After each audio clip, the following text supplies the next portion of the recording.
Indonesia. Indonesia juga secara konsisten terus mendukung perjuangan bangsa Palestina.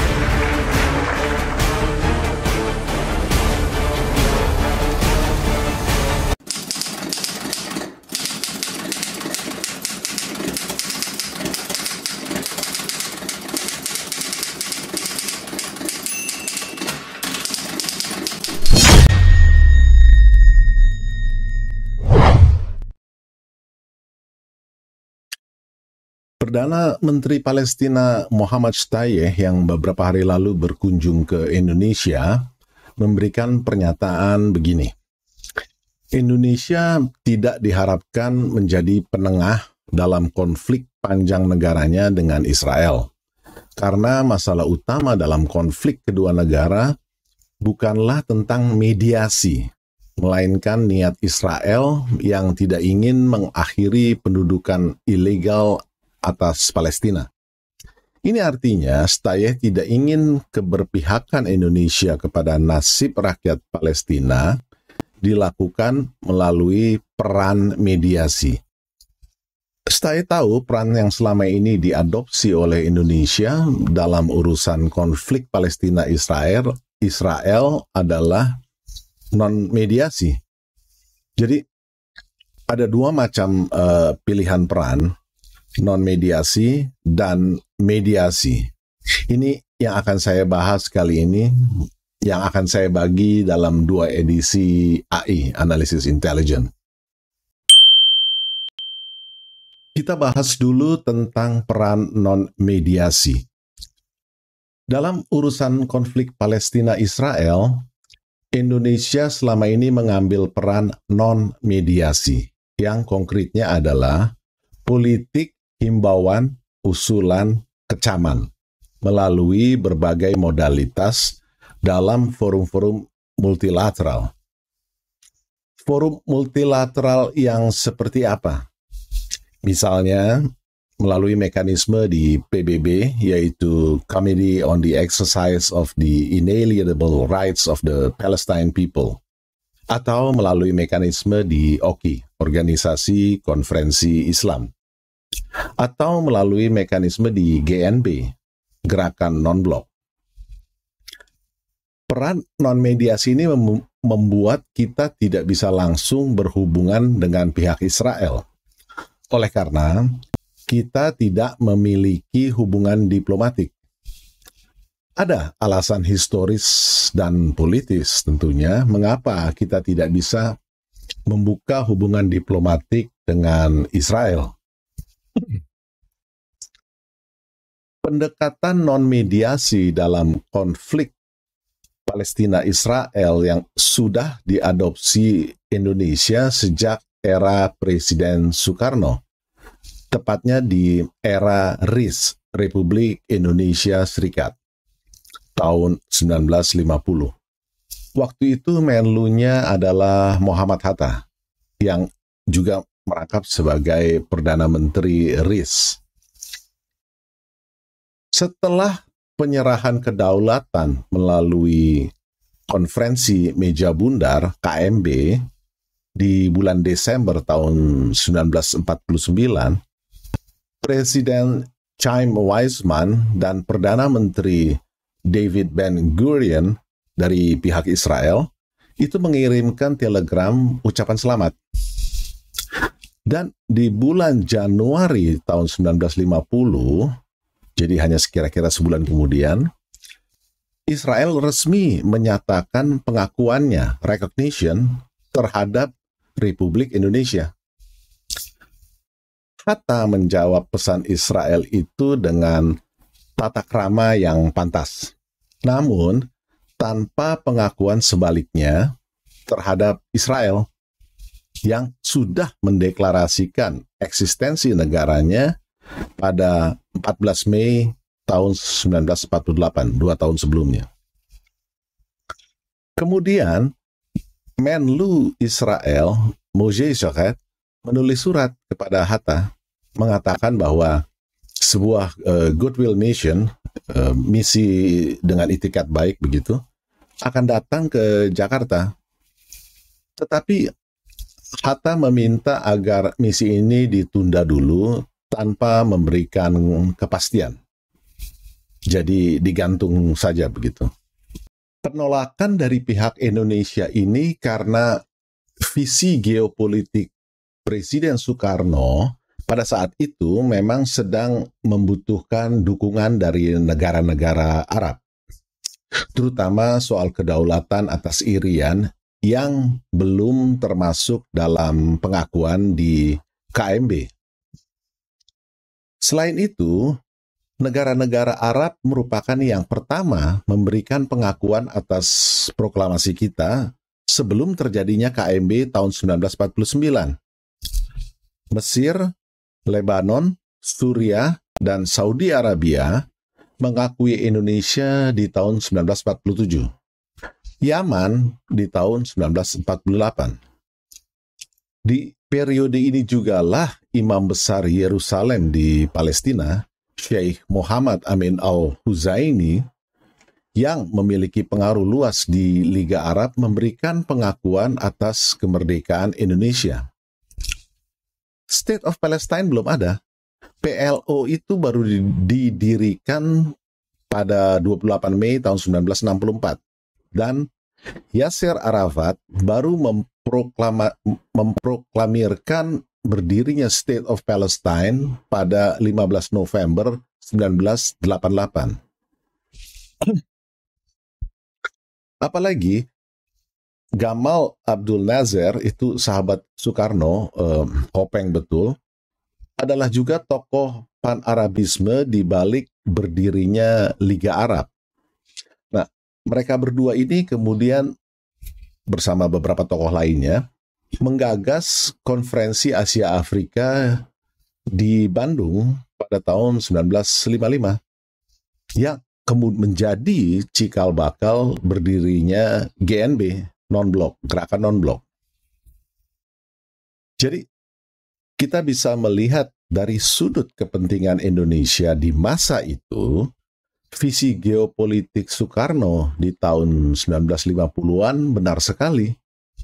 Tepat. Tetapi itu kan kisah 72 tahun lalu. Apakah dunia tidak berubah dalam kurun waktu hampir 3/4 abad lamanya?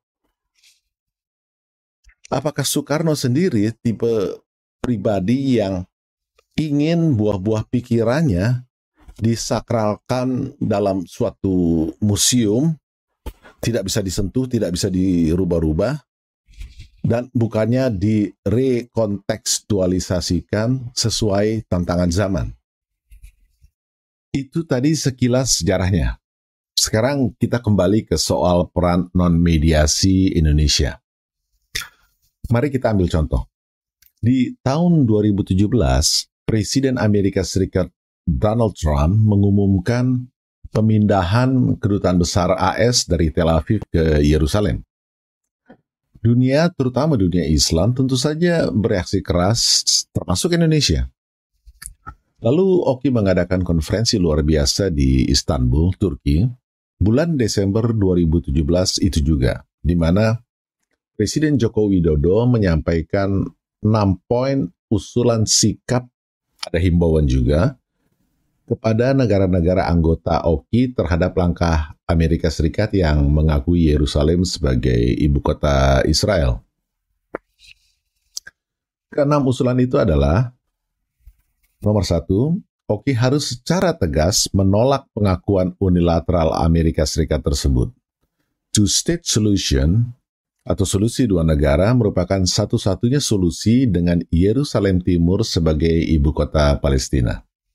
Nomor 2, semua negara yang memiliki kedutaan besar di Tel Aviv tidak mengikuti langkah AS memindahkannya ke Yerusalem. Nomor 3, Oki menjadi motor untuk menggerakkan dukungan negara-negara yang belum mengakui kemerdekaan Palestina untuk segera melaksanakannya. Nomor 4, menyerukan sejumlah negara yang mempunyai hubungan diplomatik dengan Israel untuk meninjau kembali hubungan diplomatik tersebut.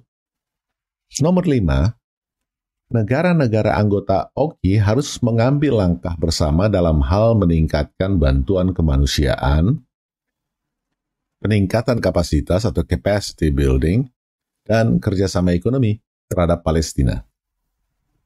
Yang terakhir, nomor 6, Oki menjadi motor bagi gerakan di berbagai forum internasional dan multilateral untuk mendukung Palestina, termasuk di Majelis Umum PBB.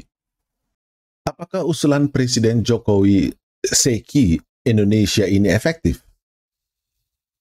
Faktanya mulai Mei 2018, Kedutaan Besar Amerika Serikat sudah resmi pindah alamat di kawasan Arnonya, itu tidak jauh dari the Old City of Jerusalem. Uni Emirat Arab sebagai anggota Oki malah resmi membuka hubungan diplomatik dengan Israel di tahun 2021. Kalau kita tahu, Mesir dan Yordania sudah jauh lebih lama. Maroko sudah setuju membuka hubungan diplomatik sejak 2020. Saat ini menunggu peresmian. Saudi Arabia dan Qatar saat ini sedang dalam tahap penjajakan, ya katakanlah di level intelijen, untuk mengikuti jejak Uni Emirat Arab. Kalau Anda perhatikan datanya, ada 4 negara yang sudah mengikuti jejak kedutaan Amerika Serikat ikutan pindah ke Yerusalem. Ditambah 10 negara yang memperluas sebagian pelayanan kantornya di Yerusalem. Ini untuk urusan trade and cultural. Sekarang ini ada 10 negara Oki yang sudah membuka kedutaan besarnya di Tel Aviv. Yang di highlight kuning, bisa Anda lihat di sini. Inilah faktanya. Apakah usulan nomor 2 Presiden Jokowi di forum Oki tadi efektif? Per hari ini, Palestina masih termasuk partially recognized sovereign state, mirip dengan Kosovo dan Taiwan yang diklasifikasikan sebagai non-member observer state oleh PBB. Sampai April 2022 lalu, pengakuan atau recognition dari 193 negara anggota PBB antara Palestina dan Israel, perbandingannya begini, 138 negara mengakui Palestina, 165 negara mengakui Israel. Ini fakta lain lagi. Apakah usulan nomor 3 Presiden Jokowi di forum Oki efektif? Itu di forum Oki.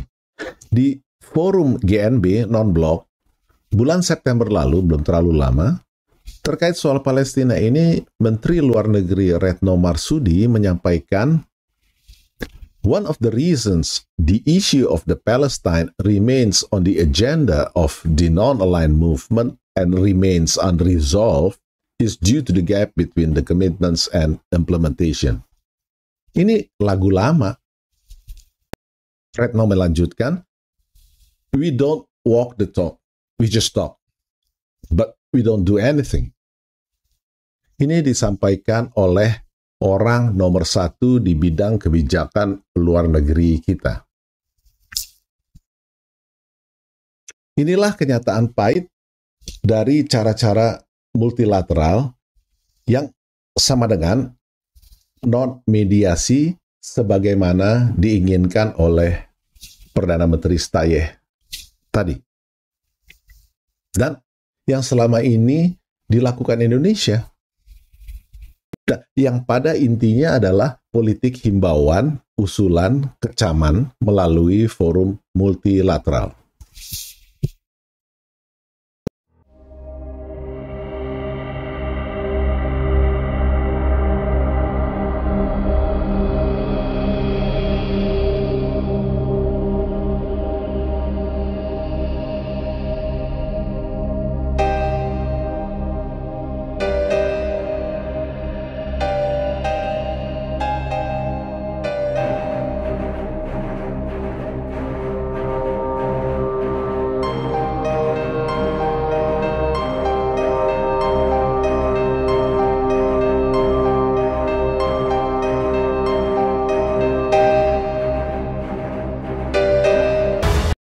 Sampai di sini dulu pembahasan tentang peran non-mediasi.